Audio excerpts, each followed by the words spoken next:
Musim kemarau seperti sekarang ini tidak hanya berdampak pada sulitnya warga mendapatkan pasokan air bersih di Kabupaten Lamongan. Belum turunnya hujan juga berdampak pada adanya stok air milik perusahaan air minum atau PDAM Lamongan yang mengandalkan pasokan air dari Sungai Bengawan Solo. Maksum, Kepala PDAM Lamongan, mengatakan jika hingga Desember hujan tidak segera turun, dipastikan pasokan air PDAM akan mengalami kendala.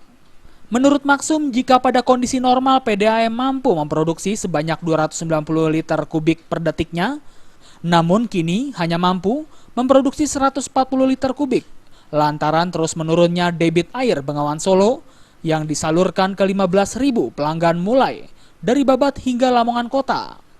Air Bengawan Solo itu turun sekitar 5 cm, berarti kita masih bisa 1 bulan.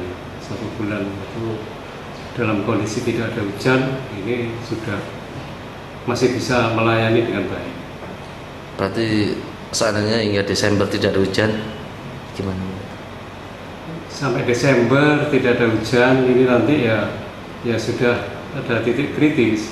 Kemungkinan kita masih bisa melayani, tapi tidak bisa maksimal karena air sudah di bawah pompa kita. Jika dalam waktu dekat hujan tidak segera turun, pihak PDAM berencana akan melakukan pengerukan terhadap endapan lumpur yang masuk ke dalam booster. Cara ini dilakukan untuk dapat sedikit membantu aliran air yang berada di Desa Tanggul Rejo, Kecamatan Babat. Dari Lamongan, Jawa Timur, Muhammad Basoir melaporkan.